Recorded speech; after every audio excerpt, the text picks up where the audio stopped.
Hello बच्चों, let's read the question. Question says late x be a non-zero real number. A determinant is chosen from the set of all determinants of order 2 with entries x or minus x only. The probability that the value of determinant is non-zero is. First we see the key concept. Let A be any event associated with the random experiment, then probability of A हम कैसे find out करेंगे? Probability of A is equal to favorable outcomes divided by total number of outcomes. अब हमें क्या दिया गया है? x कोई नॉन जीरो रियल नंबर है. x बिलोंग्स टू r जहां r माइनस सिंगलटन जीरो, क्योंकि नॉन जीरो रियल नंबर है. ए determinant is chosen from the set of all determinants of order 2. कोई भी लेट ए कोई मैट्रिक्स है.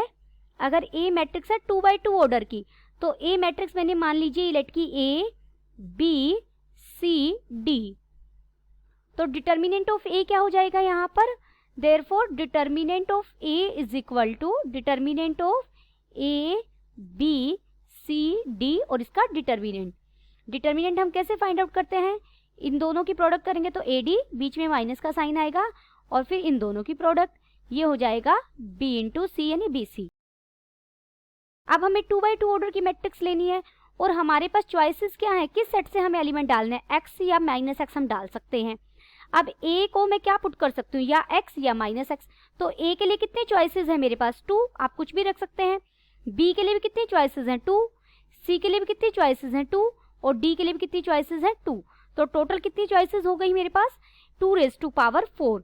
Each of element can take 2 values. Therefore, total number of ways is equal to 16. But हमें यहाँ क्या condition दी गई है? जो आपका डिटर्मिनेंट है a d minus b c, वो नॉन जीरो होना चाहिए, यानी जीरो नहीं होना चाहिए. लेकिन इन 16 वेज में से हमें ऐसे भी मैट्रिक्स मिलेंगी जहां डिटर्मिनेंट क्या होगा? जीरो होगा. वो अब हमें निकालने हैं. और a d minus b c non zero कब होगा? If and only if a d क्या हो हमारा? X square and b c क्या हो? Minus x square. देखिए, क्योंकि हम इन्हें a d minus b c करेंगे तो ये 2x स्क्वायर हो जाएगा. और दूसरा केस क्या पॉसिबल है? ए डी हमारा माइनस एक्स स्क्वायर हो एंड बी सी हमारा क्या हो? एक्स स्क्वायर हो. तब भी आप इनको a d minus b c करेंगे तो हमें -2x स्क्वायर मिलेगा. और x नॉन जीरो है तो नॉन जीरो डिटर्मिनेंट मिल जाएगा. व्हेन, अब हमने पहले लिया ए डी, तो हमें क्या चाहिए? एक्स स्क्वायर चाहिए. एंड बी सी क्या लें हम? -x स्क्वायर लें. तो यहाँ पॉसिबल केसेस क्या बनेंगे? केस फर्स्ट, ऐसा पॉसिबल है ए और डी दोनों किसके इक्वल हो? x के इक्वल हो. एंड बी किसके इक्वल हो? -x के. और सी किसके इक्वल हो? x के. ऐसा पॉसिबल है ए और डी तो हमारे x हो, दोनों x के इक्वल हो, एंड क्या हो? b हो x और c की वैल्यू हो -x. अब हम ले रहे हैं a और d दोनों हमारे -x के इक्वल हो, एंड b भी इक्वल हो -x के और c इक्वल हो x के. ऐसा भी पॉसिबल है a और d तो -x के इक्वल हैं एंड b इक्वल है x के लिए और c इक्वल है -x के. देखिए, इन चारों केसेस के लिए हमें क्या मिलेगा? ए डी मिलेगा एक्स स्क्वायर और बी सी मिलेगा -x स्क्वायर. सिमिलरली ये कितने केसेस, कितने हमें चॉइसेस मिल गई? 4.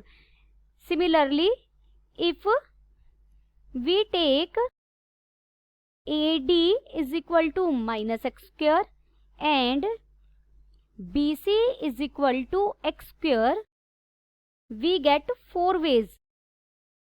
तो उसके लिए भी हमें 4 वेज मिल जाएंगे।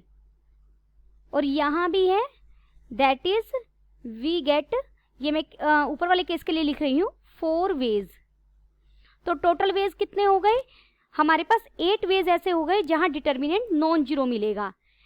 देयरफॉर अब हम रिक्वायर्ड प्रोबेबिलिटी की बात कर सकते हैं। Required probability is equal to, देखिए 8 वेज मिले हमें, 4 + 4 डिवाइडेड बाय टोटल वेज कितने थे? 16। तो रिक्वायर्ड प्रोबेबिलिटी हमारी कितनी हो गई? 1/2। Then the final answer is required probability is equal to 1/2। Hope you understood it well. Best of luck.